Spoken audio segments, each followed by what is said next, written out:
ایک چیز دیکھو جو میں لوگوں کے حالات سے دیکھتا ہوں نا, مالی تنگی, جب مرد مالی پریشانی میں مبتلا ہوتا ہے نا, بہت شدید ڈپریشن میں جاتا ہے. وہ بیماریوں سے اتنی ڈپریشن نہیں ہوتی جتنی مالی تنگیوں سے ہوتی ہے.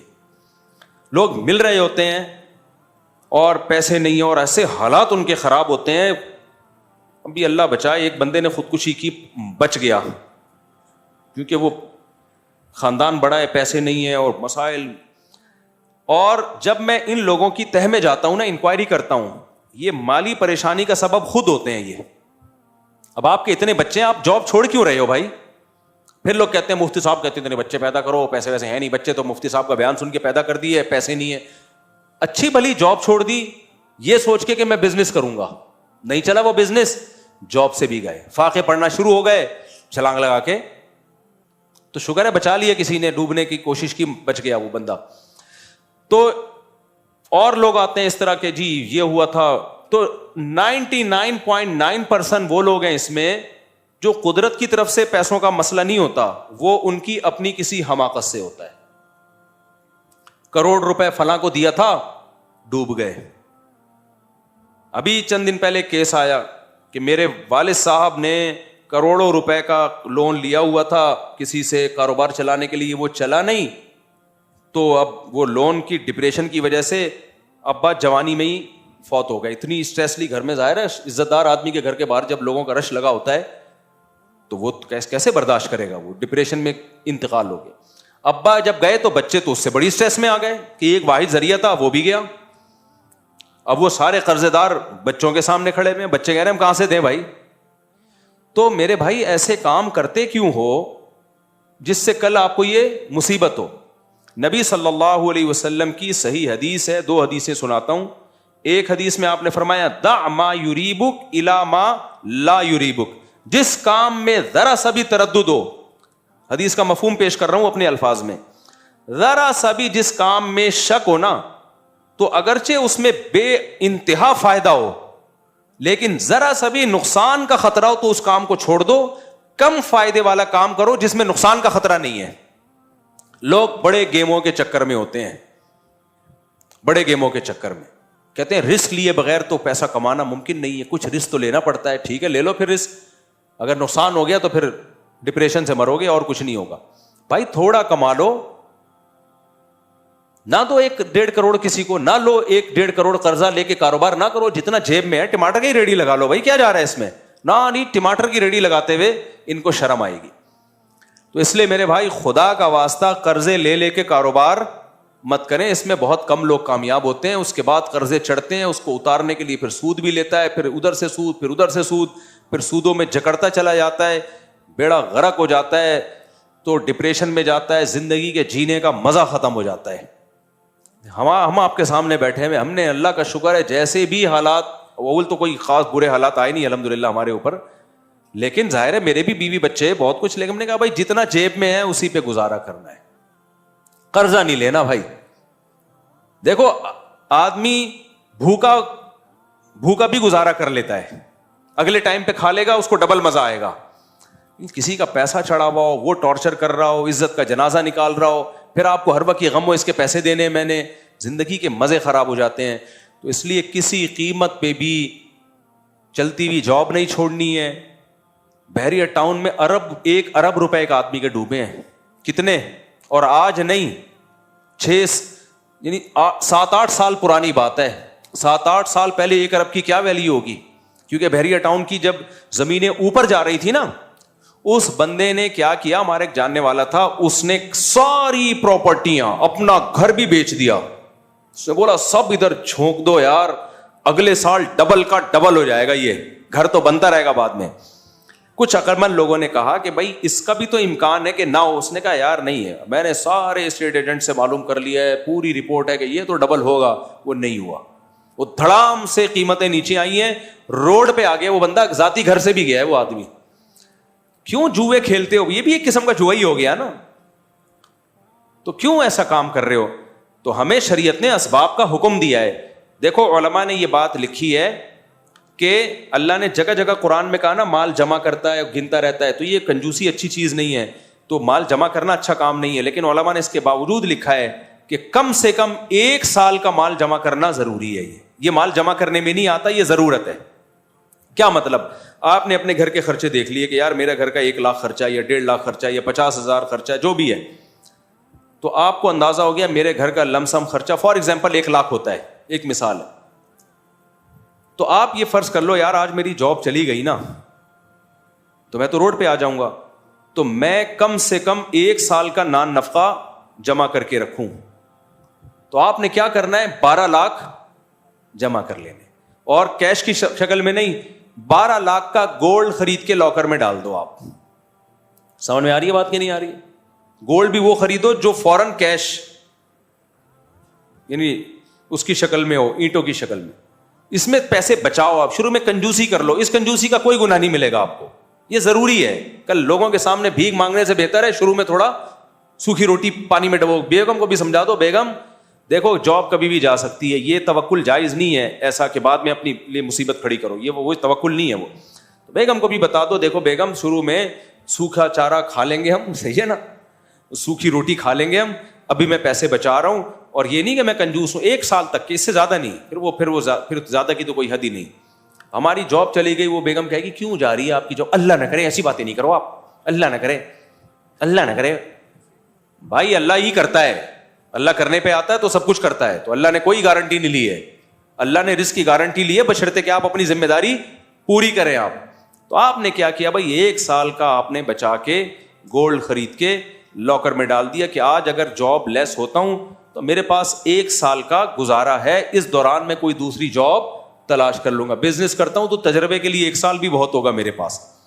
لوگ کچھ بھی نہیں کر رہے ہوتے, اور جاتے ہی ایک دم جب عذاب آیا, مصیبت آ گئی ادھر سے, غفار بھائی 50 روپے مل جائیں گے یار.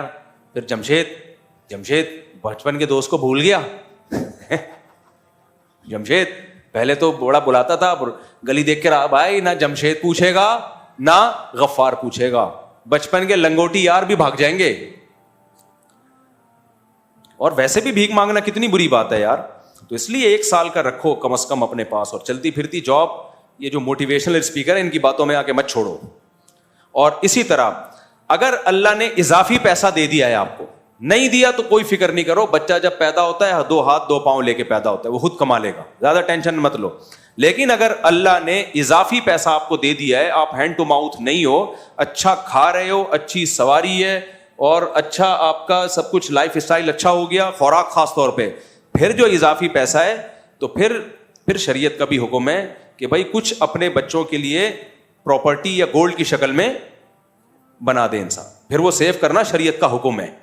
میں تو ذاتی گھر بنانے کا قائل نہیں ہوں, ان لوگوں کے لیے ہوں جو تنخواہوں پہ چل رہے ہیں, دکان پکوڑوں کی اور باتیں کروڑوں کی, وہ پھر اپنا جو ہے نا کھانا پینا بھی بھوکے رہ کے گھر بنا رہے ہو, تو یہ کوئی کمال نہیں, یہ دنیا کی محبت ہے. لیکن اللہ نے اضافی دیا ہے نا, ہاتھ کھول دیا اللہ تعالیٰ نے, اور آپ خوب کھا رہے ہو, پھر بھائی کچھ ایسی پراپرٹی وغیرہ ایسی جگہ پہ نہ دو جو رسکی ہو. وہی بات ہے کہ یہ اس کی قیمت تو ڈبل ہو جائے گی لیکن ڈاکومنٹیشن اس کی مضبوط نہیں ہے, متنازع پلاٹ ہے, وہ بہت سستا بک رہا ہے اور بہت مہنگا بک جائے. نہیں بھائی نہیں, ریلائبل جگہ پہ, کام ہلکا ہو لیکن پائیدار ہو, زیادہ پروفٹ نہ ہو لیکن کیا ہو, پائیدار ہو. تو ایسی جگہ پہ کوئی پراپرٹی لے کے ڈال دیں, یا گولڈ لے کے لاکر میں ڈال دیں, بھائی یہ میرے مرنے کے بعد بچوں میں تقسیم ہو جائے. بالکل ایسا نہ ہو کہ میں مروں تو کچھ کھانے کو ہی نہ ہو, زکوٰۃ پہ آ جائیں لوگ. تو اگر اللہ نے اضافی کچھ دیا ہے تو اس میں بھی کسی حد تک, بہت زیادہ نہیں, کسی حد تک اولاد کی فکر, یہ بھی باپ کی ذمہ داری ہے. ہاں اس میں فکروں میں پاگل ہو جانا اور اپنا کھانا پینے سے ہی جانا یہ غلط ہے, اور وہ بھی ایک لمٹ فکر ہو, اس کی بھی ایسا نہیں ہو کہ انتہائی نہیں ہے, وہ انتہا تو پھر بھائی کچھ بھی نہیں ہے. تو وہ بھی 2 عدد ہاتھ اور 2 عدد پاؤں لے کے آئے, کم بختوں کو بھی کچھ خود بھی کرنے دو, ٹھیک ہے, کیونکہ سارا ہی باپ سے اگر وہ ہوگا نا تو پھر خود اپاہج ہو جائیں گے, کسی کام کے نہیں رہیں گے, وہ پراپرٹیاں بیچ باچ کے کھا جائیں گے, پھر آخر میں انہوں نے بننا غریب ہی ہے. تو ان کو بھی کچھ موقع دو کرنے کا کہ اب خود بھی کچھ کرو کم بختوں. ہاں اتنا ہو گیا ہے. اچھا اس میں کیا ہوتا ہے, میں اپنے دوستوں میں بعض لوگوں کو کہتا ہوں یار تم 45 سال کے ہو گئے, اگر تمہیں اللہ نے بہت دیا ہے تو کچھ بچوں کے لیے بنا لو, بنا کے چھوڑ دو, بس اس کو بھول جاؤ. اگر مر گئے تو کیا ہوگا, میں کیوں مروں گا بھائی جان, کوئی بھی کسی بھی ٹائم پہ بولو مر سکتا ہے. واقعات کسی کی بھی ساتھ ہو سکتے ہیں, بیٹھے بیٹھے بندہ مر جاتا ہے. کراچی میں تو زندہ ہے, اس پہ حیرت کی بات ہے. کراچی میں اس پہ نہیں. مجھے لوگ کہتے ہیں فلاں کا انتقال ہو گیا, وہ نیچرل ہے, نارمل ہے. کہتے ہیں آپ کو ٹینشن نہیں ہو رہی. میں نے کہا مجھے تو خوشی ہو رہی ہے, 50 سال نکال گیا بندہ. ورنہ جو کراچی کے حالات ہیں 40-50, میں خود واقعی اپنے بارے میں حیران ہوتا ہوں.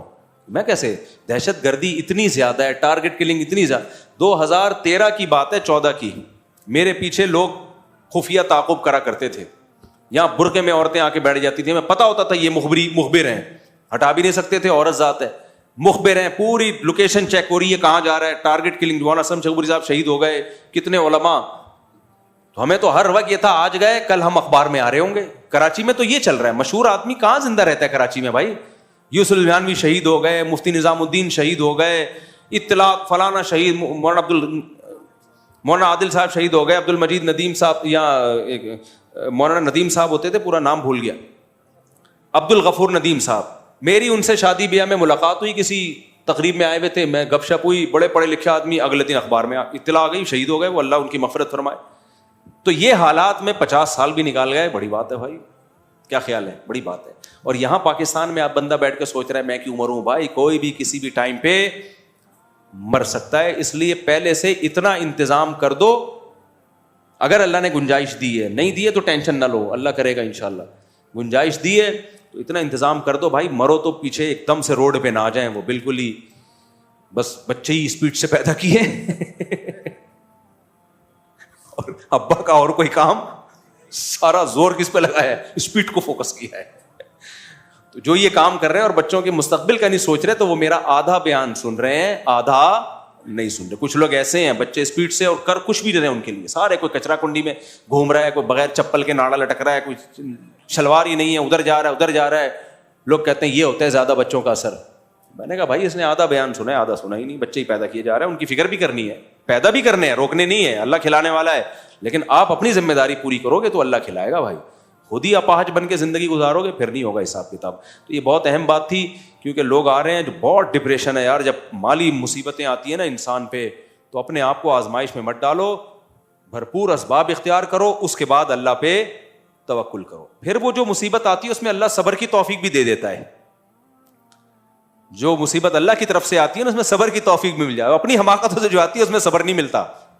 آہستہ پڑھیے گا, آہستہ پڑھوں گا, میں ایسا پڑھوں گا سمجھ میں نہیں آئے گا, میں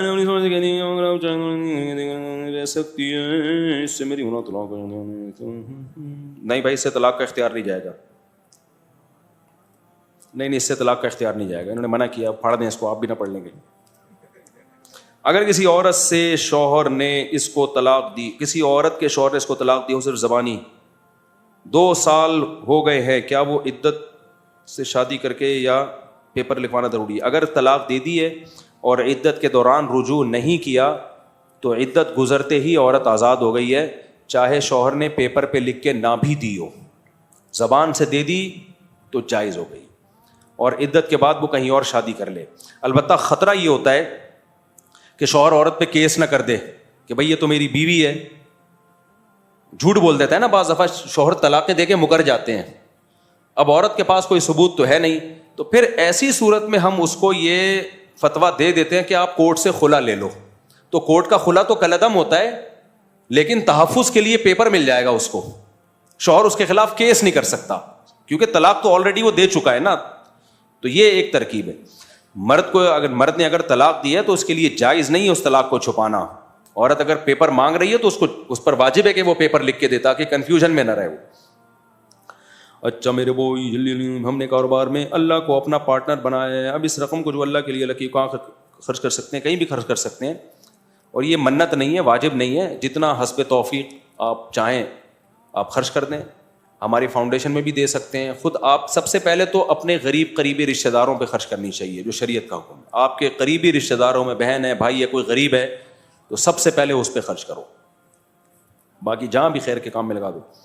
میرے بھائی مفتی صاحب سوال سیکرٹ ہے, اب تو مجھے موقع مل گیا نا گنگنانے کا.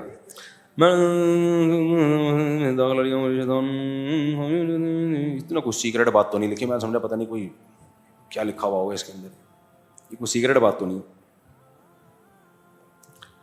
کوئی سیکرٹ بات نہیں ہے یار. ان کو بھائی دل نہیں لگ رہا, پڑھو, لگ جائے گا دل انشاءاللہ.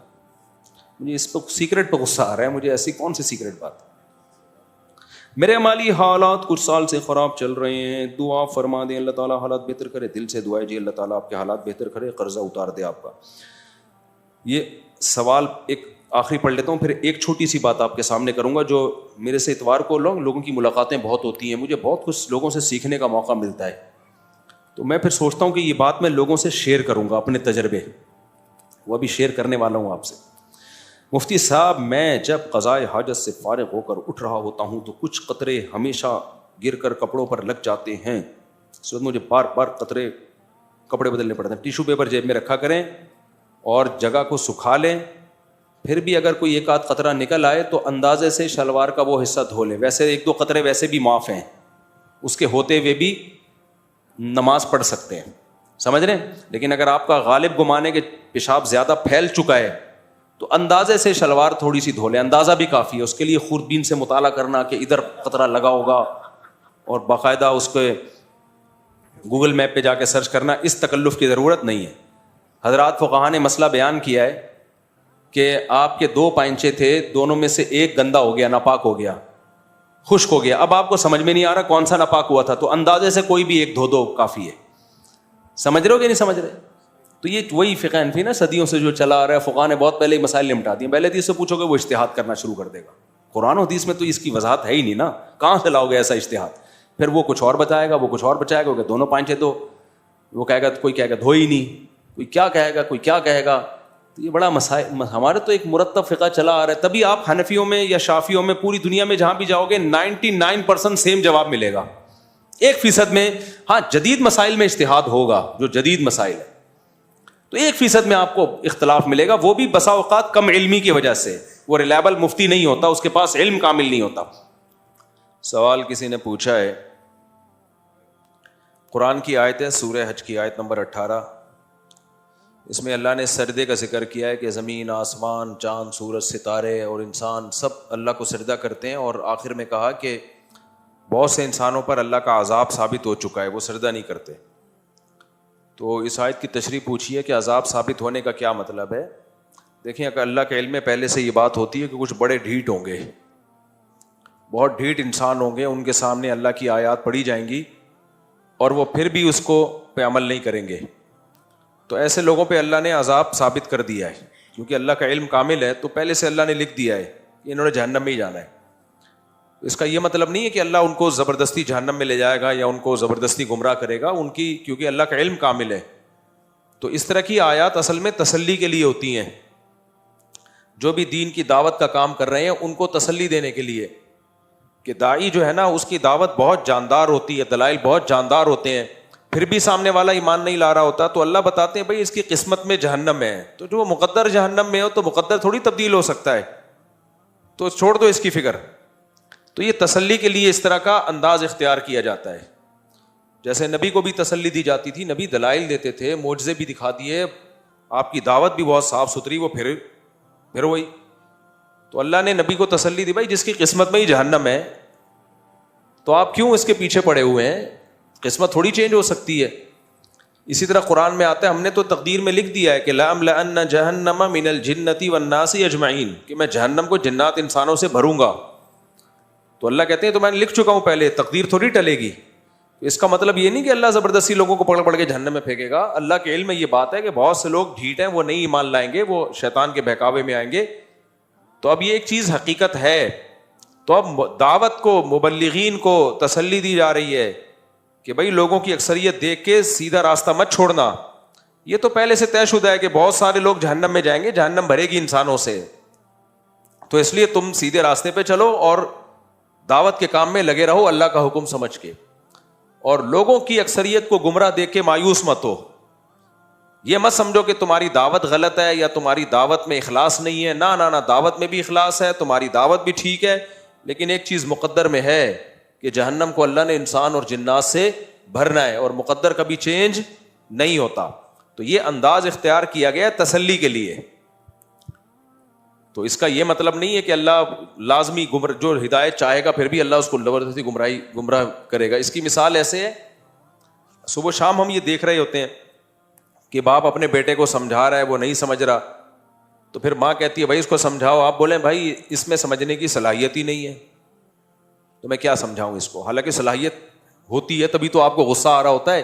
اگر وہ مجنون دیوانہ پاگل ہوتا, سمجھنے کی واقعی میں صلاحیت نہ ہوتی, تو آپ سمجھاتے کیوں اس کو؟ کسی پاگل کو تھوڑی سمجھایا جاتا ہے. تو یہاں جو آپ کہتے ہو اس میں سمجھنے کی صلاحیت ہی نہیں ہے, مطلب یہ ہوتا ہے کہ یہ انتہائی درجے کا ڈھیٹ آدمی ہے اور اس نے فیصلہ کر لیا کہ نہیں سمجھنا, تو اس میں صلاحیت سمجھنے کی ختم ہو چکی ہے. تو میں اپنا ٹائم ضائع کیوں کروں؟ میں ایسے پہ ٹائم لگاؤں گا جس پہ صلاحیت ہوگی.